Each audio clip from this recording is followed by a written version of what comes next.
मेरे हाथ कांप रहे थे, आंखों में आंसू तैर रहे थे, लेकिन मैंने उन्हें अपने अंदर दबा रखा था। पद्मा के चेहरे पर जहरीली मुस्कान थी, जैसे किसी शिकार को बेबस देखकर कोई दरिंदा खुश होता है। ये खाना तुम्हारे लायक नहीं है। उसकी आवाज में जहर घुला हुआ था। अगले ही पल उसने मेरे हाथ से थाली झपट ली और फर्श पर पटक दी।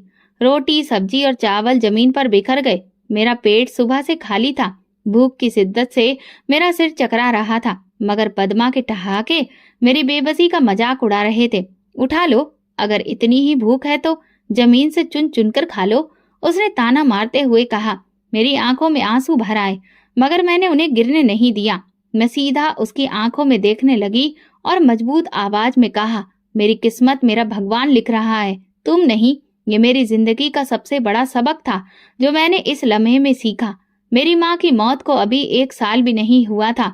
वो बीमार थी, बहुत ज्यादा बीमार, मगर घर में उसका हाल पूछने वाला कोई भी नहीं था। मेरे पिता बिजनेस के सिलसिले में अक्सर बाहर रहते और माँ दिन ब दिन कमजोर होती जा रही थी। फिर एक दिन वो हमें छोड़कर चली गई और मेरी दुनिया की हर रोशनी बुझ गई। माँ के जाने के बाद पिताजी ने दूसरी शादी कर ली। पद्मा बहुत हसीन थी और चालाक भी। शायद इसी वजह से पिताजी उसके जाल में फंस गए थे। शुरू के कुछ दिनों में ही मुझे अंदाजा हो गया था कि वो मुझसे नफरत करती है। तुम्हारी शक्ल भी नहीं देखनी है मुझे। अपनी माँ के साथ क्यों नहीं चली गई, वो अक्सर मुझसे कहती। पिताजी के सामने वो मीठे बोल बोलती, मगर जैसे ही पिताजी की नजरें हटती उसका लहजा बदल जाता। वो मेरी किताबें छीन लेती, यहाँ तक कि उसने मेरा स्कूल जाना भी बंद करवा दिया। अब मैं सिर्फ एक नौकरानी बन चुकी थी जो सुबह से शाम तक घर के काम करती और फिर गालियां सुनती। तुमने ये सफाई सही से क्यों नहीं की? बर्तन ठीक से क्यों नहीं धोए? तुम बददिमाग, कामचोर और बेकार हो। पिताजी को शायद खबर भी नहीं थी कि उनकी बेटी नरक में जी रही थी, या फिर उन्हें खबर थी लेकिन वे पद्मा के सामने कुछ भी कहने की हिम्मत नहीं रखते थे। आज जब उसने मेरा खाना जमीन पर फेंका, तब मुझे एहसास हुआ कि मैं कब तक ये सब बर्दाश्त करूंगी। मैं भी इंसान हूँ, मुझे भी जीने का अधिकार है। उस दिन मैंने तय कर लिया कि अब मैं जुल्म के आगे झुकने वाली नहीं हूँ। पिताजी के दिल में मेरे लिए जो भी थोड़ा बहुत प्यार बचा था, वो भी पद्मा की जहरीली बातों में दब चुका था। जब भी मैं उनके पास खाने के लिए जाती तो वे या तो टाल देते या फिर सख्ती से डांट कर मुझे चुप करवा देते। एक दिन पद्मा ने फिर मुझे अपमानित किया। तुमने आज भी बर्तन सही से नहीं धोए, तुम्हें ये बात समझ में क्यों नहीं आती? मैंने बेबस होकर पिताजी की तरफ देखा और बस इतना ही बोल पाई, पिताजी मैं। लेकिन इससे पहले कि मैं अपनी बात पूरी कर पाती, वे बोले, मैं अब और कोई शिकायत नहीं सुनना चाहता। उनका लहजा सख्त था और मैं चुप हो गई। कुछ दिनों के बाद पद्मा ने एक और फैसला सुना दिया। ये स्कूल नहीं जाएगी, ये बड़ी हो गई है, इसे घर के काम सीखने चाहिए। लेकिन इसकी पढ़ाई, पिताजी हल्के से बोले। पर पद्मा ने फौरन उनके कंधे दबाने शुरू कर दिए। पढ़ाई करके क्या करेगी? आखिरकार शादी ही तो होनी है। वैसे भी मैं अकेले इतना काम नहीं कर सकती। पिताजी चुप हो गए और मेरी दुनिया और ज्यादा बर्बाद हो गई। अब मेरा दिन सुबह सुबह शुरू होता। पद्मा मुझे जगा देती और कहती, जल्दी करो, चाय बनाओ। पूरा दिन बर्तन धोना, कपड़े धोना, झाड़ू लगाना और बदले में सिर्फ ताने और तंज सुनना ही मेरी जिंदगी बन गई थी। खाने के वक्त भी मुझ पर कोई दया नहीं की जाती। कभी थोड़ी सी सब्जी दी जाती तो कभी बची कुची बासी रोटी। अगर मैं ज्यादा खाने को मांगती तो पद्मा की आंखें टेढ़ी हो जाती। ज्यादा खाने की आदत मत डालो, भीख पर पल रही हो। पिताजी सब कुछ देखकर भी अनजान बने रहे। एक दिन पिताजी ने बताया कि उन्हें कारोबार के सिलसिले में शहर से बाहर जाना है। मैंने उनकी आंखों में देखा, शायद वे एक बार मेरे सिर पर हाथ रख दे, लेकिन उन्होंने सिर्फ इतना कहा, पद्मा का कहना मानना, बदतमीजी मत करना। मैंने धीरे से सिर हिला दिया। पिताजी के जाते ही अगले ही दिन पद्मा ने फैसला कर लिया, ये लड़की इस घर में नहीं रहेगी। मेरा दिल धक्क से रह गया, मगर मैं कहाँ जाऊंगी? मैंने आंसू भरी आंखों से पूछा, भाड़ में जा, बस यहाँ से निकल। मेरा गिड़गिड़ाना बिल्कुल बेकार हो गया। कुछ ही पलों में मेरे हाथ में एक छोटा सा थैला था जिसमें मेरे कुछ कपड़े और माँ की तस्वीर थी। दरवाजा जोर से बंद हुआ और मैं बाहर खड़ी रह गई। रात की काली स्याही मेरे दिल की स्याही जैसी थी। अब मैं कहाँ जाऊं? मेरे कदम बेबसी में आगे बढ़ने लगे। सर्दी की रात थी और मैं गलियों में अकेली भटक रही थी। पैरों में चप्पल तक नहीं थी और सड़क की सख्त जमीन मेरे वजूद से ज्यादा मेरे दिल को जख्मी कर रही थी। घर के दरवाजे पर जो आखिरी ठोकर मिली थी वो मेरे अंदर कहीं गहरी लग चुकी थी। मैं कहाँ जाऊं, ये सवाल मेरे दिमाग में गूंज रहा था, मगर इसका कोई जवाब नहीं था। मैंने एक सुनसान गली में एक बेंच देखा और बस वहीं पर दुबक कर बैठ गई। आंखों से आंसू बह रहे थे और पेट में भूख की आग लगी थी। कुछ ही देर बाद 3 बदमाश लड़के उस गली में आ धमके। ओहो, ये कौन है? उनमें से एक ने सीटी बजाई। मेरी रीढ़ की हड्डी में सर्दी की एक लहर दौड़ गई। मैं तुरंत खड़ी हो गई और दूसरी तरफ भागने लगी, मगर वे मेरा रास्ता रोकने लगे। कहाँ जा रही हो मैडम, अकेली रात में? दूसरे ने मुस्कुराते हुए कहा। मुझे जाने दो, मैंने सख्त लहजे में कहा, मगर मेरा लहजा लड़खड़ा गया। बदन मेरी बेबसी जाहिर कर रहा था। उन्होंने आगे बढ़ने की कोशिश की और मेरा दिल तेजी से धड़कने लगा। मैं पीछे हटने की कोशिश कर रही थी, लेकिन अचानक, खबरदार, आगे बढ़े तो, एक भारी आवाज गूंजी और सब लड़के सिहर गए। मैंने देखा कि एक बुजुर्ग महिला हाथ में छड़ी लिए खड़ी थी। उनकी आंखों में गुस्सा और चेहरे पर घिन दिखाई दे रही थी। शर्म नहीं आती तुम लोगों को, एक बच्ची को तंग करते हुए? दफा हो जाओ यहाँ से। लड़के बड़बड़ाते हुए पलट गए। मेरे लहजे में दर्द झलक रहा था। वो समझ गई और बोली, चलो मेरे साथ चलो। मैं नहीं जानती थी कि ये फैसला सही था या नहीं, मगर मेरे पास अब और कोई रास्ता भी नहीं था। कांता आंटी मुझे अपने साथ ले गईं। उनका घर छोटा था, मगर जितना भी था मेरे लिए किसी स्वर्ग से कम नहीं था। बेटी, तुम यहाँ सुरक्षित हो, मैं तुम्हारी माँ जैसी हूँ। ये सुनकर मेरी आंखों में आंसू आ गए। कितने समय बाद किसी ने मुझे बेटी कहकर पुकारा था। अगली सुबह कांता आंटी ने मेरे सिर पर हाथ रखा और कहा, तुम अपनी पढ़ाई पूरी करोगी और मैं तुम्हारी मदद करूंगी। ये सुनकर पहली बार मुझे लगा कि शायद जिंदगी मुझे दूसरा मौका दे रही है। बेटी, अगर किस्मत में तुझे भविष्य में ऊंचाइयों तक पहुंचाना लिखा है तो मैं भी तेरा हाथ नहीं छोड़ूंगी। ये सुनकर मेरे अंदर उम्मीद की एक रोशनी जाग उठी। तुम पढ़ना चाहती हो ना? उन्होंने प्यार से पूछा। हाँ आंटी। अब रुकने का सवाल ही पैदा नहीं होता था। मेरी पढ़ाई का सिलसिला फिर से शुरू हो गया। मैं दिन रात मेहनत करती, क्लास में सबसे आगे रहने की कोशिश करती। हर नंबर, हर कामयाबी मेरे इस सपने को और ताकत देती कि मुझे खुद को और दुनिया को साबित करना है। मगर किस्मत के खेल अभी खत्म नहीं हुए थे। कांता आंटी का एक बेटा भी था, अमर। वो मौका परस्त, चापलूस और बड़ा ही स्वार्थी इंसान था, जो चाहता था कि उसकी माँ की पूरी जायदाद सिर्फ उसके कब्जे में रहे। ये कौन है? अमर ने पहली बार मुझे देखकर तिरस्कार भरे लहजे में पूछा। मेरी बेटी है, कांता आंटी ने जवाब दिया। इस पर उसके माथे पर तेवर आ गए। माँ, ये बेटी कहाँ से आ गई? ये हमारी जायदाद पर नजर गड़ाए बैठी है। मैं हैरत से कांता आंटी की तरफ देख रही थी। वो मुस्कुराई और बोली, अमर, अगर जायदाद की फिक्र है तो ऐसे मत करो। भगवान सब कर्म के हिसाब से देता है। मगर अमर कहाँ मानने वाला था। उसने मुझसे नफरत करना शुरू कर दिया। अब रोज बहाने बहाने से मुझे परेशान करता। ये लड़की तुम्हें बेवकूफ बना रही है माँ, यह हमें लूटने के लिए आई है। वो मेरी बेटी जैसी है, तुम्हें इससे दिक्कत क्यों है? क्योंकि ये हमारे लिए खतरा है। मैं चुप रही, मगर अंदर ही अंदर जानती थी कि ये इंसान मेरी जिंदगी को नरक बनाने की हर मुमकिन कोशिश करेगा और एक दिन उसे वो मौका मिल ही गया। माँ, ये लड़की चोरी करती है, अमर ने एक दिन अचानक ऐलान कर दिया। कांता आंटी हैरत से मेरी तरफ देखने लगी। क्या बकवास कर रहे हो अमर? उन्होंने गुस्से से पूछा। ये लो, खुद देख लो। मैंने खुद इसके कमरे में पैसे रखे थे और देखो, ये सब गायब है। मुझे तो लगा जैसे मेरे पैरों तले से जमीन खिसक गई हो। ये इल्जाम मेरी इज्जत और मेहनत पर एक हमला था, मगर अपनी सफाई में मैं बस 2 वाक्य ही कह पाई। आंखों में आंसू लिए, माँ, मैं निर्दोष हूँ। मेरे पैसे कमरे में रखे थे, लेकिन आज वो गायब है। और इस घर में नया कौन आया है भला? अमर ने उंगली मेरी तरफ उठाई। मैंने कुछ नहीं किया। मेरी आवाज कांप रही थी, मगर मेरे शब्दों में सच्चाई थी।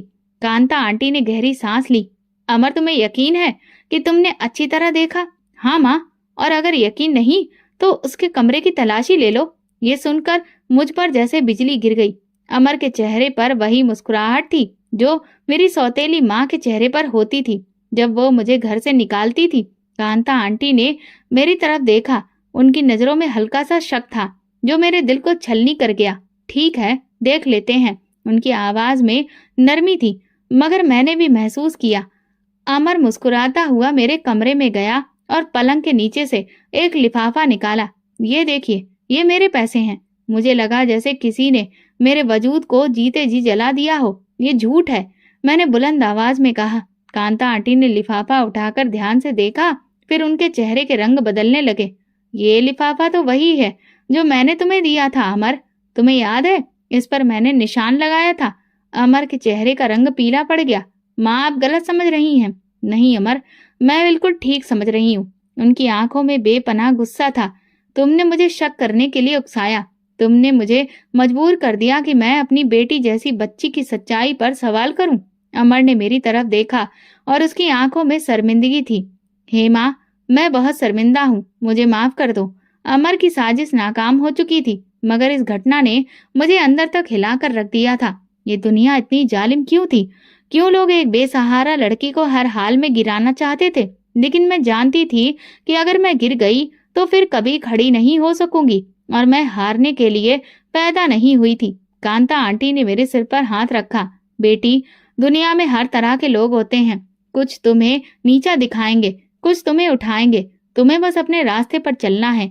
उनके शब्द मेरे लिए उम्मीद की राह बन गए। मैंने खुद से वादा किया कि मैं अपनी पढ़ाई पर पूरा ध्यान दूंगी।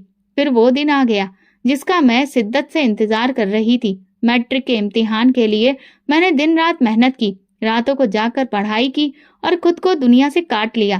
परीक्षा खत्म हुई तो मैंने सुकून की सांस ली, लेकिन असली इम्तिहान तो अब शुरू होना था। रिजल्ट का दिन। मेरे दिल बहुत तेजी से धड़क रहा था। मैंने धड़कते दिल से अपना नतीजा देखा और जैसे ही मेरी नजर नंबरों पर पड़ी, मेरी आंखें हैरत और खुशी से फैल गईं। माँ, मैंने पूरे जिले में टॉप किया है। कांता आंटी ने मुझे सीने से लगा लिया। बहुत अच्छे बेटा, मुझे पता था कि मेरी बेटी सबसे आगे निकलेगी। मेरे लिए ये कामयाबी सिर्फ नंबरों की जीत नहीं थी, बल्कि उन तमाम लोगों के मुंह पर तमाचा था जिन्होंने कहा था कि मैं कुछ भी नहीं कर सकती, जो मुझे कुचलने के सपने देख रहे थे। उसी दिन कांता आंटी के एक पुराने जानने वाले सुरेंद्र साहब हमारे घर आए। वो एक बड़े ही पढ़े लिखे और ऊंचे दर्जे के इंसान थे। कांता आंटी के कहने पर वो मेरा रिजल्ट देखने आए थे। बेटा, तुम्हारी काबिलियत देखकर मुझे खुशी हुई। मैं तुम्हारे लिए स्कॉलरशिप का बंदोबस्त कर सकता हूँ। तुम्हें फिक्र करने की जरूरत नहीं, तुम्हारी पढ़ाई का खर्च मैं उठाऊंगा। ये सुनकर मैं हैरान और खुशी के मिले जुले एहसास में खो गई। क्या वाकई? मेरी आवाज कांप रही थी। हाँ, लेकिन शर्त यह है कि तुम अपनी मेहनत जारी रखोगी और कभी हिम्मत नहीं हारोगी। मैंने नम आंखों से सिर हिलाया। जिंदगी ने एक बार फिर साबित कर दिया कि जब सारे दरवाजे बंद हो जाते हैं, तब भी भगवान तुम्हारे लिए कोई ना कोई रास्ता जरूर खोल देता है। जिंदगी एक नई राह पर चल पड़ी थी। मेरी स्कॉलरशिप मंजूर हो गई और फिर मेरा एडमिशन एक बहुत ही अच्छे कॉलेज में हो गया। कॉलेज का पहला दिन था और मैं जोश से भरी होने के साथ साथ थोड़ी नर्वस भी थी। मैंने खुद को यकीन दिलाया कि अब सब कुछ ठीक हो चुका है, लेकिन किस्मत के अपने ही खेल होते हैं। अरे, ये क्या? मैं देख रहा हूँ कि हमारे जिले की टॉपर यहाँ इस कॉलेज में। ये आवाज सुनकर मेरा दिल एक पल के लिए थम गया। मैं पीछे मुड़ी और सामने रंजीत खड़ा था, मेरा सौतेला भाई, जो कभी मुझे मेरी औकात याद दिलाता था, जो पद्मा के कहने पर मुझसे नफरत करता था। यहाँ क्या कर रही हो? कोई गलती तो नहीं हो गई तुम्हारा एडमिशन में? वो जहर भरी मुस्कान के साथ बोला। मेरी उंगलियां मुट्ठी में बंद हो गईं, मगर मैंने खुद को शांत रखा। मैंने मेरिट पर दाखिला लिया है रंजीत, तुम्हारी तरह सिफारिश से नहीं आई। उसके चेहरे की रंगत बदल गई। ओह, तो तुम्हारी जुबान भी चलने लगी है। लेकिन याद रखना, जितनी ऊंचाई पर जाओगी, गिरना भी उतना ही दर्दनाक होगा। मैंने उसकी आंखों में देखा जो नफरत से भरी हुई थी, लेकिन मैं जानती थी कि उसकी नफरत सिर्फ मेरा हौसला तोड़ने के लिए थी। मैं चुप रही क्योंकि मेरा जवाब मेरी कामयाबी थी। क्लास में सभी मेरे रिजल्ट के बारे में जान चुके थे। कुछ लोग मेरी इज्जत करने लगे, कुछ जलने लगे और कुछ मेरी नाकामी का इंतजार करने लगे। रंजीत उनमें से एक था। वो हर मौके पर मेरा मजाक उड़ाने की कोशिश करता, मेरे कपड़े, मेरा रहन सहन, सब पर कमेंट करता, लेकिन मैंने उसे हमेशा नजरअंदाज किया। ये सब बर्दाश्त क्यों करती हो? मेरी दोस्त सोनम ने एक दिन पूछा। मैंने मुस्कुराकर कहा, क्योंकि मैं जैसे को तैसा नहीं बनना चाहती। वक्त सबको उनकी जगह खुद दिखा देता है। उसी रात जब मैं कांता आंटी के पास बैठी तो उन्होंने मेरा माथा चूमकर कहा, बेटी, जो लोग तुम्हें गिराना चाहते हैं वे खुद गिर जाएंगे। तुम बस अपना रास्ता मत छोड़ना। मैंने दिल ही दिल में प्रार्थना की और खुद से वादा किया कि मैं रंजीत की बातों को अपनी राह में रुकावट नहीं बनने दूंगी। मैं जानती थी कि ये रास्ता आसान नहीं होगा, लेकिन मैं ये भी जानती थी कि जिंदगी एक नए मोड़ पर आ रही थी। कॉलेज के बाद मेरा यूनिवर्सिटी में दाखिला हो चुका था और मैं अपनी मेहनत जारी रखे हुए थी, लेकिन जिंदगी हमेशा वही नहीं देती जिसकी हम चाह करते हैं। कभी कभी वो कुछ ऐसा सामने ले आती है जो हमें आजमाता है। यूनिवर्सिटी का पहला हफ्ता था।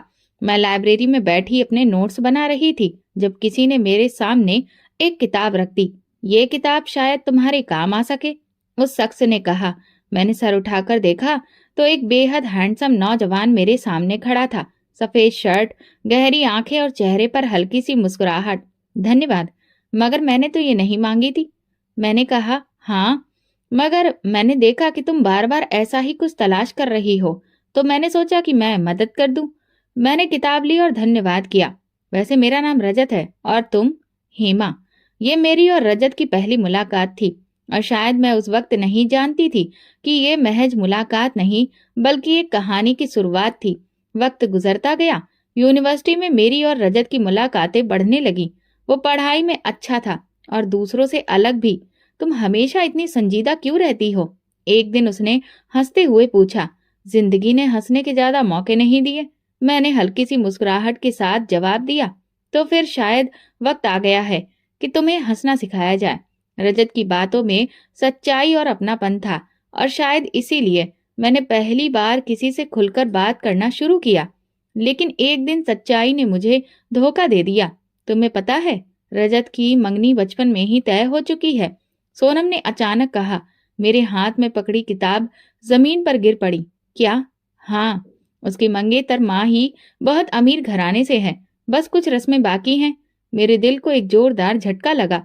मैं नहीं जानती थी कि यह खबर मेरे लिए इतनी जरूरी क्यों थी, मगर शायद कहीं न कहीं मैं रजत को एक दोस्त से ज्यादा महसूस करने लगी थी। उसी रात मैं बहुत देर तक छत पर बैठी रही। मैंने खुद को समझाया कि रजत और मैं सिर्फ दोस्त हैं और बस कुछ नहीं। मेरी जिंदगी में पहले ही इतनी सारी मुश्किलें हैं, मैं इन चीजों में नहीं पड़ सकती। लेकिन दिल को समझाना इतना आसान नहीं होता। मैंने खुद से वादा किया कि चाहे कुछ भी हो, मैं अपनी इज्जत, अपनी मेहनत और अपने सपनों को किसी के लिए नहीं छोड़ूंगी। यूनिवर्सिटी की जिंदगी अपनी रफ्तार से आगे बढ़ रही थी, मगर मैं जानती थी कि ये सुकून ज्यादा देर तक कायम नहीं रहने वाला। रजत की मंगेतर माही की मौजूदगी मेरे लिए खतरे की घंटी बजा रही थी। माही एक अमीर बाप की रईस बेटी थी जो खूबसूरती और गुरूर का चलता फिरता पुतला थी। उसके नजदीक दुनिया में दौलत ही सब कुछ थी और जो चीज वो चाहती थी उसे किसी भी कीमत पर हासिल कर लेती थी। शुरुआत में मुझे अंदाजा नहीं था कि माँ ही मेरे वजूद को अपने लिए खतरा समझ रही है, मगर जल्दी ही उसका रवैया बदलने लगा। पहले वो मुझे नजरअंदाज करती रही, फिर तंज कसने लगी। रजत को तुम्हारी दोस्ती की जरूरत नहीं है, वो तुम पर सिर्फ तरस खा रहा है, उसने कहा।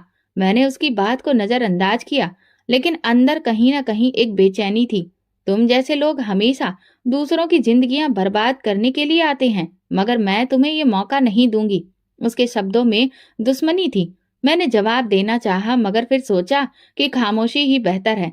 मैं उसकी तरह इतना नीचे गिरना नहीं चाहती थी। माही को अंदाजा हो चुका था कि मैं उसकी बातों पर ध्यान नहीं दे रही, इसलिए उसने मेरे खिलाफ एक खतरनाक चाल चलने का फैसला किया।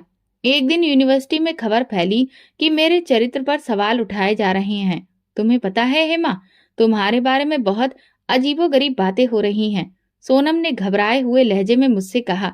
क्या मतलब? मेरा दिल धड़क उठा। कोई कह रहा है कि तुम रजत को फंसाने की कोशिश कर रही हो और तुम्हारा किसी और के साथ भी चक्कर है।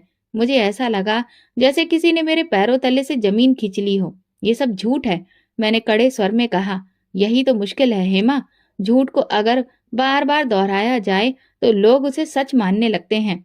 यूनिवर्सिटी में मेरे बारे में तरह तरह की बातें फैलने लगी थी। लोग मुझे अजीब नजरों से देखने लगे थे, कानाफूसी होने लगी थी। कुछ लड़कियां मुझसे कतराने लगीं और कुछ खुलकर मेरे खिलाफ हो गईं। पता नहीं ऐसी लड़कियां यहाँ कैसे आ जाती हैं। कितनी शरीफ बनती थी, और अब देखो। मैंने चुप्पी साध ली, मगर ये सब मेरे लिए आसान नहीं था। माँ ही अपने मकसद में कामयाब हो रही थी। उसने एक कदम और आगे बढ़ाया और रजत के सामने मेरे खिलाफ बातें करना शुरू कर दी। रजत, तुम्हें पता है लोग क्या कह रहे हैं? मुझे परवाह नहीं है कि लोग क्या कह रहे हैं। तुम्हें परवाह होनी चाहिए। तुम्हारी इज्जत पर बट्टा लग रहा है। रजत ने उसकी बात को ज्यादा गंभीरता से नहीं लिया, मगर उसका रवैया थोड़ा सा बदला बदला लगने लगा। आखिरकार माही ने आखिरी वार कर दिया। एक दिन यूनिवर्सिटी में अचानक एक वीडियो वायरल हो गई, जिसमें मुझे एक लड़के के साथ खड़े होकर बातें करते हुए दिखाया गया था। वो वीडियो एडिट किया गया था, मगर इतनी होशियारी से कि आम लोग फर्क नहीं समझ सकते थे। देखो, मैं तो पहले ही कह रही थी, कितनी मासूम बन रही थी। मैंने अपने मोबाइल पर वीडियो देखी और मेरे हाथ कांपने लगे। ये सब एक सोचा समझा प्लान था। जब मामला ज्यादा बढ़ गया तो मैंने फैसला किया कि मैं अब चुप नहीं रहूंगी। मैं इल्जाम अपने सर नहीं लेने वाली थी। अगर मैं खामोश रही तो ये झूठ हमेशा सच समझा जाएगा। मैं सीधा यूनिवर्सिटी के डीन के पास गई और उन्हें बताया कि ये वीडियो झूठा है, सारे इल्जाम गलत हैं और मैं इसका सबूत ला सकती हूँ। डीन ने मामले की जांच का आदेश दिया। आईटी डिपार्टमेंट ने वीडियो की जांच की और जल्दी ही सच्चाई सामने आ गई। ये वीडियो एडिट किया गया है, ये जाली है और किसी ने जानबूझकर इसे बनाया है। यूनिवर्सिटी के सभी लोग हैरान रह गए। जो कल तक मुझे बदनाम कर रहे थे, आज शर्मिंदा खड़े थे। जब पूरी जांच हुई तो पता चला कि ये सब माही की चाल थी। वो खुद को बहुत होशियार समझ रही थी, लेकिन टेक्नोलॉजी ने उसे बेनकाब कर दिया था। ये तुमने क्या किया माही? रजत ने गुस्से में पूछा। मैं तो सिर्फ तुम्हें बचाने की कोशिश कर रही थी। वो घबरा गई। बचाने की या फिर खुद को सुरक्षित रखने की? तुमने हेमा को तबाह करने की कोशिश की, सिर्फ इसलिए कि तुम्हें अपना रिश्ता खतरे में लगता था। माही लाजवाब हो चुकी थी। माही को यूनिवर्सिटी से निकाल दिया गया। जब उसके माँ बाप को ये पता चला तो उन्होंने शर्मिंदगी के मारे उसे देश से बाहर भेज दिया।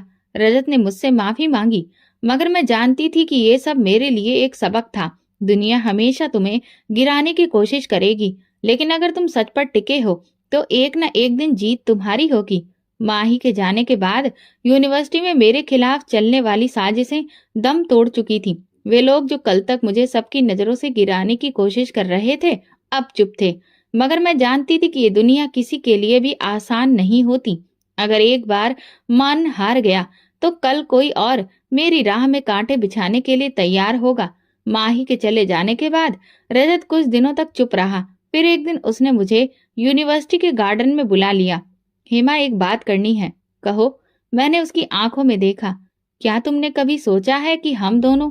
वो रुका और जैसे शब्द ढूंढने लगा। मेरा मतलब है कि मैं तुम्हें पसंद करता हूँ और मैं चाहता हूँ कि हम हमेशा साथ रहें, जिंदगी भर। मेरा दिल एक पल के लिए जोर से धड़का, लेकिन फिर मैंने खुद पर काबू पा लिया। रजत, ये सब मुमकिन नहीं है। क्यों नहीं? माही अब हमारी जिंदगी से जा चुकी है, तो हमें किसी का डर नहीं होना चाहिए। मैंने गहरी सांस ली। ये डर की बात नहीं है रजत, ये मेरी जिंदगी, मेरे सपनों और मेरी इज्जत की बात है। मैं अब तक बहुत कुछ सह चुकी हूँ और मैं नहीं चाहती कि मेरी पहचान सिर्फ किसी की पत्नी बनने तक सीमित रहे। मुझे अपने कदमों पर खड़ा होना है, खुद को साबित करना है। रजत ने हैरानी से मेरी तरफ देखा। क्या मोहब्बत की कोई अहमियत नहीं? मोहब्बत अपनी जगह है, मगर मेरी इज्जत और मेरे सपने मेरे लिए ज्यादा जरूरी हैं। उसके चेहरे पर मायूसी साफ नजर आई, मगर मैंने अपने फैसले पर कोई नरमी नहीं दिखाई।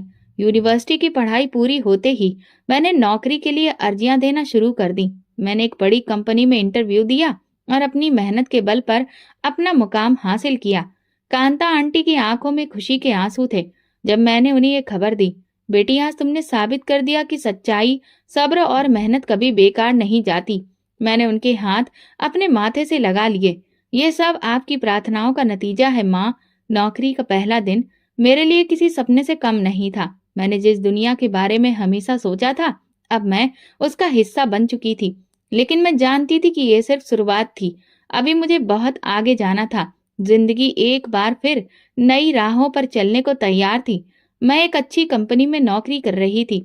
इज्जत, सेल्फ रिस्पेक्ट, इंडिपेंडेंस, वो सब कुछ हासिल कर चुकी थी जिसके लिए मैंने सालों तक मेहनत की थी। मैं अपने काम में व्यस्त थी जब एक दिन कांता आंटी ने मुझे एक खबर दी जिसे सुनकर पल भर के लिए मेरा दिल सहम गया।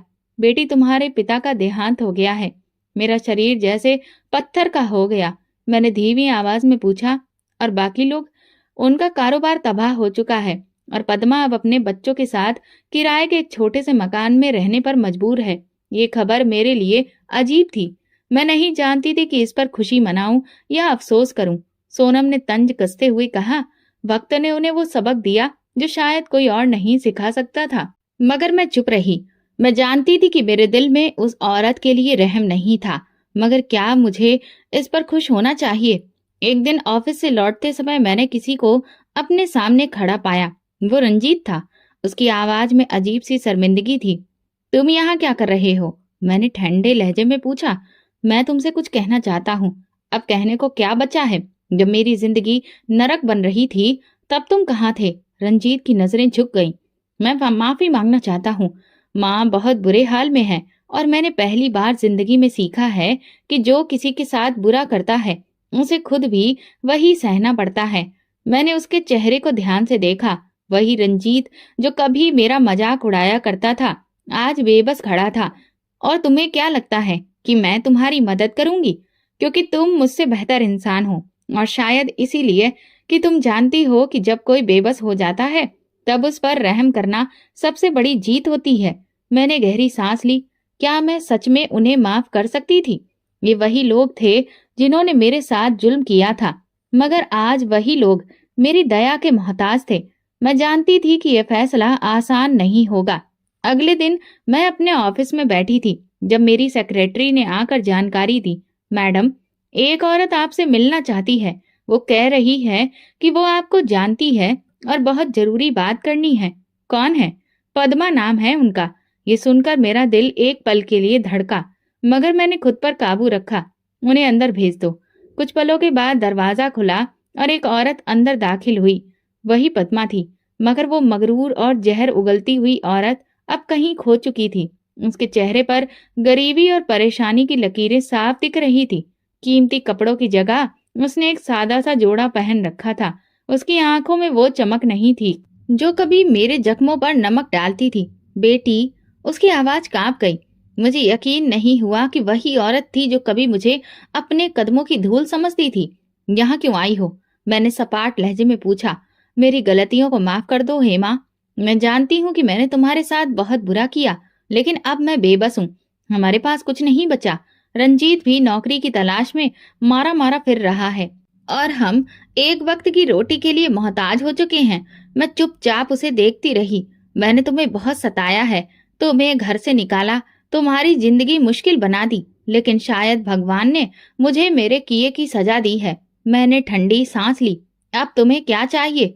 बस एक छोटी सी नौकरी, ताकि मैं अपने बच्चों को पाल सकूं। ये वही औरत थी जो कभी कहती थी कि मैं किसी काबिल ही नहीं हूँ, और आज वही औरत मुझसे खुद रोजी रोटी की मांग कर रही थी। मैं कुर्सी से उठकर खिड़की से बाहर देखने लगी। यही वक्त था जब मुझे फैसला करना था कि मैं अपनी सौतेली माँ जैसी बनना चाहती हूँ या उससे बेहतर। मैंने पलटकर पद्मा की आंखों में देखा और कहा, अगर मैं तुम्हें नौकरी दूं तो एक शर्त होगी। कौन सी शर्त? पद्मा ने ठंडे लहजे में पूछा। मैंने कहा, तुम्हें सबके सामने अपनी गलतियों को कबूल करना होगा। पद्मा के चेहरे